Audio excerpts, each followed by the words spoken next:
Bienvenue à tous dans ce podcast de gestion du stress. Ah, le stress, cet insidieux mal du siècle qui fait des ravages sur notre santé. Il est même parfois présent sans que l'on ne se rende compte. Il y a le stress passager, considéré comme normal, entre guillemets, comme par exemple quand on a un examen à passer, si on vient de perdre son boulot, ou que notre voiture vient de tomber en panne, ou encore que l'on essaye d'être à l'heure pour avoir son train. Ou si on croise un lion dans la rue. Et puis il y a le stress chronique, celui qu'on ne voit même plus. Toute cette surcharge au boulot, ce collègue qui nous gâche la vie, ce bruit et cette agitation qui sont présents en permanence, toutes ces notifications sur le téléphone qui sont vécues véritablement comme des mini-stress à répétition. Gérer les emplois du temps de ses enfants, de son mari, sans oublier le chat qu'il faut amener chez le vétérinaire et le rendez-vous chez le médecin qu'on a failli zapper car on ne l'avait pas noté sur son agenda. Puis il y a aussi tout ce stress qu'on s'impose à soi-même pour essayer de bien faire tout comme il faut. En réalité, le stress est simplement une réponse de l'organisme face à une menace pour son homéostasie, c'est-à-dire son équilibre interne. Donc un stress aigu peut avoir son utilité, mais le stress chronique a des répercussions négatives sur notre santé. En effet, lors d'un stress, aigu ou chronique, il va y avoir libération d'hormones du stress comme l'adrénaline, la noradrénaline, le cortisol. Et lorsque ce stress est répété, eh bien notre organisme sécrète en permanence ces hormones du stress. Et les symptômes, vous en avez peut-être déjà des petites idées. Ça peut être des troubles du sommeil avec les insomnies, des troubles digestifs divers et variés. Pour certaines personnes, ça pourra être des aigreurs d'estomac, pour d'autres une constipation ou des diarrhées, ou encore des douleurs abdominales chroniques. Beaucoup de personnes sont aussi touchées par des maux de dos, car le combo stress et posture assise prolongée égale dos en vrac. Mais le stress chronique affaiblit aussi le système immunitaire et rend donc plus vulnérable aux infections. L'impact d'un stress chronique peut aussi être au niveau cardiovasculaire ou endocrinien, comme favoriser par exemple un diabète de type 2, une obésité, etc. Le stress étant pourvoyeur d'acidité dans l'organisme, il pourra aussi favoriser les douleurs articulaires et les autres tendinites à répétition. Et surtout favoriser une fatigue mentale, une fatigue physique chronique dont on n'arrive pas à se défaire. Comme je vous en ai déjà parlé lors d'un précédent podcast, le stress active notre système nerveux autonome sympathique. Et de ce fait, toutes les fonctions du corps vont fonctionner sur ce mode sympathique. Et c'est vraiment pas sympa en vrai. Donc on est constamment sur le mode accélérateur et c'est mauvais pour notre santé globale. Le but, ça va être de changer de pédale et d'appuyer plutôt sur le frein, c'est-à-dire d'activer le système nerveux parasympathique. Et on va voir ensemble quelles sont les choses à mettre en place pour l'activer, ce parasympathique. Donc, première suggestion, ça va être de faire des exercices de respiration. Il en existe des tas, mais aujourd'hui je vais vous en présenter un qui commence à être de plus en plus connu. Il s'agit de la cohérence cardiaque. Donc on s'assoit, de préférence dans un endroit calme, mais vous pouvez aussi faire ça dans le métro ou lors de votre pause café, à la place du café bien sûr. Donc assis, le dos bien droit, les pieds au sol, les mains placées sur les cuisses ou sur le ventre et les épaules sont bien relâchées. On vient faire des inspirations sur 5 secondes, puis des expirations sur 5 secondes. Donc on alterne comme ça, inspiration 5 secondes, expiration 5 secondes, le tout pendant 5 minutes. Et cet exercice de 5 minutes, on le fait 3 fois par jour. La respiration devra être abdominale, car c'est elle qui permet d'activer le système nerveux parasympathique. Et les bénéfices de la cohérence cardiaque sur notre santé ont maintenant été prouvés scientifiquement. C'est facile, c'est gratuit, ça prend juste 3 fois 5 minutes, et c'est à faire tous les jours pour que ça soit vraiment profitable. Donc si vous avez envie d'essayer, il existe plein d'applications gratuites pour vous aider dans vos exercices de cohérence cardiaque.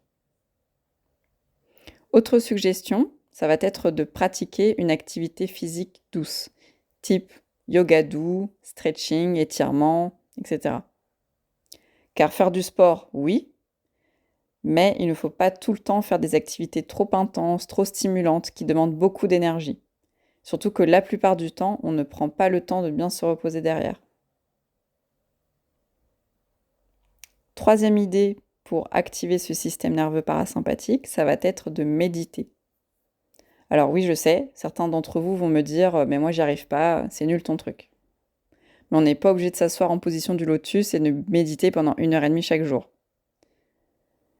Et si prendre 10 minutes chaque jour pour méditer est vraiment trop difficile, que vos pensées partent dans tous les sens et que c'est vraiment inconfortable pour vous, on peut aussi pratiquer la méditation de pleine conscience en faisant la cuisine, en jardinant, en faisant de la broderie, en conduisant, en écoutant de la musique, etc., etc.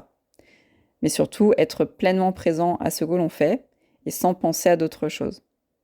Car être dans son mental en permanence, avoir des pensées ruminantes, le petit vélo qui tourne en boucle, déjà de 1 en général, ça ne fait pas avancer le schmilblick. De 2, c'est très énergivore. Et de 3, c'est pas bon pour votre santé, vous l'avez compris.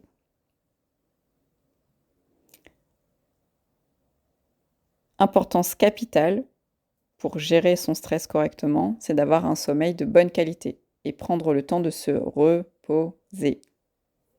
C'est très bateau comme conseil, mais qu'est-ce que vous voulez que je vous dise, c'est comme ça.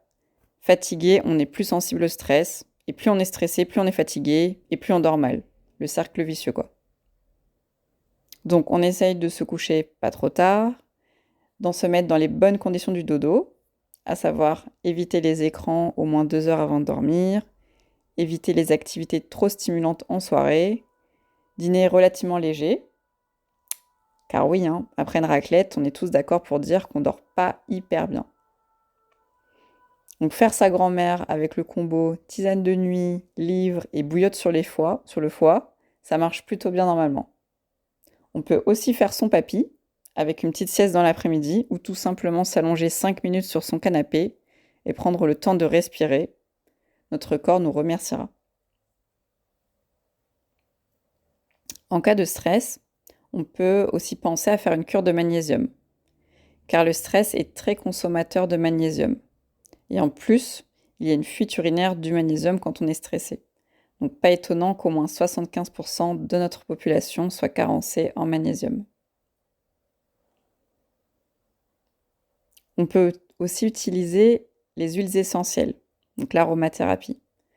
Donc en matière de gestion du stress, aux propriétés relaxantes, etc., il y a vraiment beaucoup d'huiles essentielles qu'on peut utiliser. Celle la plus courante, et celle qu'on a pour beaucoup d'entre nous à la maison, c'est la lavande officinale. Il y a aussi la camomille romaine, la marjolaine à coquille, le petit grain bigaradier, ou toutes les essences d'agrumes comme l'essence de bergamote, de mandarine ou d'orange.